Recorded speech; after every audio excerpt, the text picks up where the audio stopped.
Salut à tous, c'est Axel de testmobile.fr. LG vient de dévoiler son G3, enfin, on l'attendait depuis un bon bout de temps. Il faut dire que par rapport à Samsung et à Sony et à HTC, LG est un peu entre guillemets à la traîne. Alors, est-ce que l'appareil valait cette attente?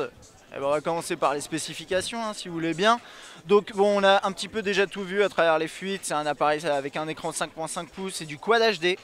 C'est un des premiers terminals avec un écran Quad HD. Est-ce que c'est intéressant? Apparemment, d'après LG, en fait, on est parti du principe effectivement que au-delà de 300 ppi, on voyait pas la différence. Honnêtement, c'est le cas. Maintenant, effectivement, avec celui-là en Quad HD, on arrive à une densité de pixels super élevée. Je l'ai pas, si c'est 538. Et visiblement, on verra la différence. Alors ça, on le verra lors du test, donc je ne vais pas m'attarder là-dessus.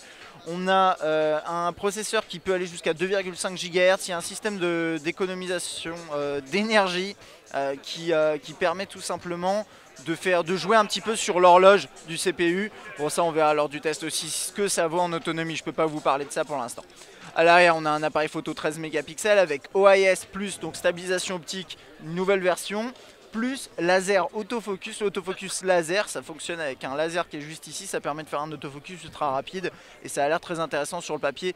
Une caméra frontale 2,1 mégapixels, une batterie de 3000 mAh, on a un haut-parleur qui est caché ici. Désolé pour les mouvements de la caméra, c'est des gens qui marchent autour de moi. On a un haut-parleur ici qui génère 1 watt et qui a un amplificateur, donc ça va être dur de le tester là, mais on verra. On a également alors deux versions. En fait, en Angleterre, ce sera la version 16 Go de mémoire, 2 Go de RAM, avec micro SD jusqu'à 128 Go de batterie amovible, coque amovible à l'arrière. Et après, il y a une version 32 Go avec 3 Go de RAM. Alors ça, pour l'instant, je ne sais pas laquelle on aura en France. Je pense qu'on aura la version 16 Go, ça me paraît assez logique. Et on a Android 4.4.2 et pas mal de petits trucs qu'on va découvrir tout de suite. Alors là, vous le voyez avec sa petite protection. Juste pour info, niveau prix dispo, j'ai pas le prix là, je pense qu'on l'aura dans l'article qui sera publié. Partez sur un 580 €, 600 €, ça me paraît assez crédible, c'est logique. Après, niveau dispo, on vient de me dire début juillet. Bon, ça a l'air d'être l'information. Je pense que dans l'article, pareil, on vous la mettra. Ça me paraît un peu tard. J'espère qu'il arrivera un peu avant, mais pourquoi pas, début juillet. Alors là, vous avez la petite protection, vous voyez, avec le petit rond. On peut faire plein de trucs. On peut accéder au raccourci de cette façon-là. Qu'est-ce qu'on peut faire d'autre? Je découvre en même temps, comme d'habitude, c'est une prise en main. Qu'est-ce qu'il y a d'autre? Ouais, il y a l'heure, et puis ça rentre bien, vous voyez, avec le rond, l'horloge, ça rend plutôt pas mal. Et si je l'enlève, alors j'espère que je peux l'enlever. Elle est accrochée malheureusement, ça c'est dommage parce que j'aimerais bien vous montrer le design. Il y en a où il n'y en a pas, mais bon, je vous montrerai ça sur les photos. Mais en fait, si je tire un peu, ça va pas le faire. Ah non, elle est accrochée. Bon bref, à l'arrière, donc là c'est avec la cover, attention. Dans les faits, derrière la cover, vous avez un finish mat, un finish aluminium. Là vous avez l'appareil photo, le laser ici pour faire le focus. Là, un double flash LED. Alors apparemment, ça fait une photo avec et une photo sans, et ça mixe. Mais d'après ce que je vois, on a un changement de température aussi. Vous voyez, il y en a une plus chaude et une plus froide, on va dire. Et à mon avis, c'est surtout ça qui se passe. Le bouton là a été changé, plutôt agréable en main. Et hop, on va ouvrir. Et on est parti. Donc le knock code que vous connaissez, on l'avait découvert lors du MWC. Et même, je crois qu'on l'avait sur le G-Flex à travers une mise à jour. Hop. Et là, on a une nouvelle interface, donc LG, qui est optimisée, qui intègre le flat design. Ça, c'est pas une surprise. C'est quelque chose de classique en ce moment, comme changement au niveau des interfaces. Et on va faire un petit tour. Alors, il y a pas mal de nouvelles fonctionnalités. La première chose, c'est ça. Alors, il n'y a pas Internet. On est dans une zone où, voilà, il n'y a pas d'Internet. Et en plus de ça, les gens n'ont pas vraiment utilisé les smartphones. Mais vous avez un truc qui s'appelle Smart Notice, qui sont des notifications, pas au sens tiroir des notifications du terme, mais dans le sens information qui s'affiche, qui vous permettent par exemple de savoir si vous avez besoin de votre parapluie, si vous avez besoin de comment faire par exemple pour optimiser la mémoire de votre terminal. Il y a pas mal de petits conseils qui vous seront donnés de cette façon-là. Là ensuite vous avez les notifications plus classiques avec les raccourcis là. On change la luminosité, on change tous ces éléments-là. On a les notifications. Tout ça a été changé. On a les paramètres également. Hop, avec les onglets. Alors vous voyez vraiment l'aspect flat design à fond. chez LG comme on l'a vu chez Samsung. Par exemple, je vais regarder là dans ce qu'on peut trouver, mais Smart Cleaning, donc une fonctionnalité qui permet d'économiser de l'espace, batterie. Vous avez pas mal de systèmes qui permettent de gérer l'autonomie de manière avancée. Donc comme je vous disais, au niveau de l'horloge, vous avez également la fréquence de rafraîchissement de l'écran qui est changée en fonction du contenu que vous regardez. Si vous regardez une image fixe, il n'y a pas besoin que la fréquence de rafraîchissement soit aussi élevée. C'est ce genre de truc. À voir ensuite comment ça marche à l'usage, bien entendu. Hop, on va regarder juste un petit truc. Normalement, c'est 4.4. Software Information. 4.4.2 juste ici, comme vous pouvez le voir. Ok, on va passer à Display. Home Screen, on peut le personnaliser. Smart Bulletin, je pense que c'est ça. Hein. Smart Bulletin, ils appellent ça Smart Bulletin pour les Smart Notifications, le truc dont je vous parlais tout à l'heure. On peut changer les thèmes. Voilà, on peut en télécharger. Ok, on va revenir en arrière. Non, on va continuer ici. Lock Screen. Alors, Lock Screen, vous avez le no code que vous avez vu, mais vous pouvez aussi changer ça hein, si vous avez envie. Voilà, on va passer d'ailleurs un tout petit peu plus. Je voulais vous montrer aussi le design, mais en fait, il ressemble beaucoup au G2. Je ferai un petit comparo design avec le G2, mais en bas, tout est en plastique, mais vous avez un petit côté. Je vais juste éteindre l'écran pour que ça fasse le focus plus facilement, peut-être. Vous voyez, vous avez cette zone-là qui brille un petit peu, qui est plutôt sympa. Là en bas, le jack, micro USB. Micro, il n'y a rien sur les côtés bien sûr puisque le bouton est à l'arrière. Ne vous inquiétez pas, j'essaierai de faire une vidéo où je ferai un peu plus le tour du design. Et si vous pouvez arrêter de faire bouger ma caméra, ça serait pas mal. Hein, ouais. Alors oui, au niveau de l'appareil photo, il y a pas mal de trucs, mais ça on verra juste après si ça vous dérange pas. Il y a énormément de trucs à voir. Allez, on continue. Donc display, on a fait à peu près le tour. Vous avez une LED de notification, je ne sais pas exactement où elle est, à mon avis elle est là-haut. Sound, alors là-dessus ils ont vraiment boosté, on va pas le voir ici, mais je vous ai parlé du haut-parleur, il y a aussi un nouveau système de microphone, ce genre de truc, donc c'est plutôt sympa. Et network, rien de spécial là-dedans. Le multitâche, on a le mode dual window qui est accessible ici. On a également, je pense que c'est des floating apps, non c'est des raccourcis, pardon. Ok. Ça on a vu, on va s'attarder rapidement sur les widgets. Alors là il y a vraiment un côté flat design à fond et ça donne une cohérence finalement à l'interface, ça rend plutôt pas mal. Ça me fait un peu penser à ce qu'on avait sur le G-Flex quand même. Hein. Widget, wallpaper, ce genre de truc. Le menu principal de cette façon là. Ah, il y a un truc que je voulais vous dire aussi, là il y a pas mal d'applications coréennes, hein, on les aura pas en France. Et il y a aussi autre chose, c'est que sur le dessus là on a une petite antenne TV. Bon je vais pas la sortir, elle est un peu chiante à sortir, ouais, non voilà. Et ça bien sûr on l'aura pas chez nous. Hein. Ok.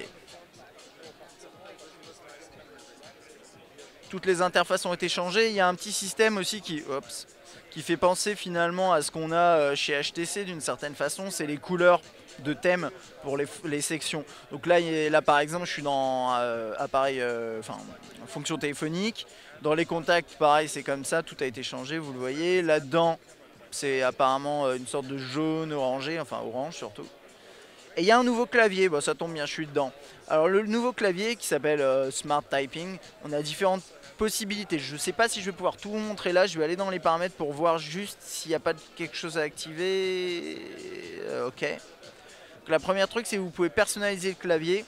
Donc au niveau des positions des éléments, etc. Je vais pas m'attarder là-dessus.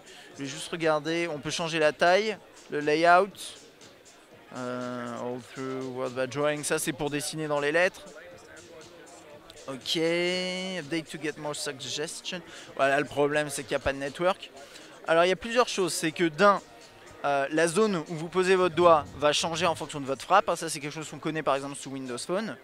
Et je vais taper quelque chose, il est joli en plus, il est plutôt sympa. Alors si je tape ça, normalement il y a un truc, je sais pas si ça va marcher, je tape hello. Si je veux utiliser plutôt hellos, normalement il faut, voilà c'est ça. Donc vous avez vu, et en gros l'idée c'est que plutôt que d'aller déplacer votre doigt jusqu'à là, vous faites juste un petit geste comme ça. Donc par exemple hello, bam, Helion, voilà.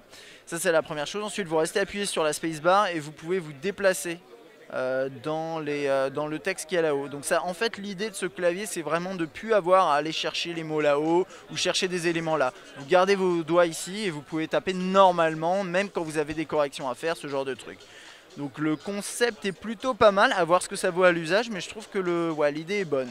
On a Q-Remote ici, qui a la télécommande universelle. On va passer dans l'appareil photo. Alors là, on est en mode selfie. Salut à tous. Je vais repasser en mode principal comme ça. Donc là, ça va être une photo, ouais, ça va être la photo de la galerie. Bon, c'est un nouvel appareil photo, nouvelle interface. Comme je vous disais, je vous l'ai peut-être pas dit ici, je vous l'ai dit, 13 mégapixels avec OIS et double flash LED et focus laser. Alors focus laser, normalement, c'est extrêmement rapide, on va regarder ça. T'as pris la photo ou pas? Normalement, ok. Alors ça c'est marrant, ils nous l'ont pas présenté comme ça lors de, lors de la conférence, mais en gros vous pouvez faire le focus au doigt. Et effectivement c'est plutôt rapide apparemment. Bon, on verra ça lors du test. Vous pouvez capturer la photo là. Et normalement il y a un mode qui permet tout simplement d'appuyer sur l'écran pour capturer la photo. Donc ça je sais pas comment ça se passe, je sais pas où c'est pas grave, on verra ça plus tard. Mode HDR, ça c'est le mode, ça c'est les réglages des résolutions, je vais zoomer un petit peu pour que vous voyez un peu mieux. On peut monter en 13 mégapixels, on peut filmer en UHD bien sûr. Alors UHD plus le 4K, ça fait que quand vous regardez sur cet écran c'est sympa. Maintenant c'est vrai que c'est relativement petit même si c'est du 5.5 pouces. Donc bon, à voir l'intérêt après ce que ça peut avoir. Et ensuite qu'est-ce qu'on a d'autre, une grille, bon pourquoi pas, différents modes, Magic Focus. Ça je connais pas, take a photo and tap the gallery to change the photo. On peut changer le focus après avoir capturé une photo. Donc je vais peut-être essayer ça maintenant. J'ai pris une photo du mec derrière qui mettait son doigt dans son nez. Et ensuite, get close to your objects to refocus the photo. Ok. Je découvre. Hein. Ah non, c'est pas ça qui m'intéresse. Ah si, bon bah voilà. C'est pas ça qui m'intéresse, mais ça marche. Donc on peut rechanger le focus ici. Ça a pris un petit petite seconde quand même à capturer la photo. Je vais réessayer. Voilà, c'est ça. En fait, j'ai été un peu impatient. Voilà, et là c'est bon. Donc là, je peux faire le refocus. Donc hop, j'appuie là. Normalement, ça devrait marcher. Ça ne marche pas. Bon, faut le gérer comme ça. Ok, en fait, ça prend une séquence avec différents focus. Bon, c'est pas extrêmement impressionnant, mais ça a l'air de marcher. Et on a un dual caméra ici. Front et back, normalement. Voilà. On va passer devant. On peut faire ça pour basculer en mode front. Alors, en mode frontal, vous avez une lumière comme ça, ambiante rosée, pour adoucir un peu votre teint. J'ai envie de frapper les gens qui marchent à côté de moi. Ce serait dommage de faire. Et donc là, si vous regardez de près ma tronche fatiguée, bah, vous verrez que ça lisse mes traits. Non, ça on voit rien, c'est pas grave. Mais voilà, c'est ça l'idée. Là, ça peut lisser les traits, c'est un mode beauty. Et il y a également un mode où alors vous mettez votre main, ça va prendre la photo. Bon, ça va pas marcher là, mais il y a un mode comme ça. Donc ça, c'est pour l'appareil photo. Et la fonction vidéo, on va pas s'attarder là-dessus. Je regarde ma liste, il y a encore pas mal de trucs. Apparemment, il est compatible wireless charging. Je pense que c'est Qi. Au niveau du standard, mais je suis pas sûr. Et ouais, après on continue dans l'interface. Je regardais juste ma liste si j'avais pas des trucs que j'oubliais. Je pense qu'on a fait à peu près le tour. Hein. Tac tac tac, le web, la galerie, on va regarder à quoi ça ressemble rapidement. Ouais. Ça c'est ma démonstratrice. Ouais, je suis juste à côté. Putain, j'ai l'air vraiment gris à côté. Smart Share, plein de. Ok, bon bref. Il y avait une pastèque aussi. Je pense qu'on a fait le tour. Hein. Je regarde juste musique. Voilà, avec un thème violet plutôt sympathique. Oh, on va écouter de la musique pour voir. Attention. On envoie du lourd ou pas? Donc ça sort par là, mais là, bah, l'ambiance est. C'est très bruyant. Par contre, l'interface, j'aime bien. Hein. LG est en train de modifier sa surcouche. Enfin, a modifié sa surcouche et ça rend plutôt pas mal, je trouve. Je pense que là, on est vraiment bon. Bon, il y a QMemo si vous voulez. Ouais, écoutez, je pense que j'ai fait à peu près le tour hein, sur ce G3. C'est un appareil qui me semble pas mal. Je vais refaire un tout dernier tour sur ma liste. Donc 5.5 pouces, Quad HD. Je vous ai dit 1632, hein, ça je vous l'ai dit. Oui, micro SD 128, ça c'est cool. Il n'est pas waterproof, par contre, c'est pas un appareil qui fait partie de cette série de terminaux qui sont résistants à l'eau. Snapdragon 801 2,5, je vous ai dit, arrivé début juillet. Je vous ai pas donné le prix, mais imaginez dans les 600 €. Et c'est à peu près tout, pas mal de nouvelles fonctionnalités, un design légèrement retravaillé, plus en courbe, toujours des bordures très très fines, hein, ça c'est vraiment sympa sur les produits de LG, j'aime beaucoup. Et puis voilà, c'est à peu près tout. Voilà. Si vous avez des questions sur ce G3, n'hésitez pas. Si vous avez aimé cette vidéo, vous connaissez la chanson, vous pouvez appuyer sur like, vous abonner et tutti quanti et la partager bien entendu. Et moi je vous dis à la prochaine.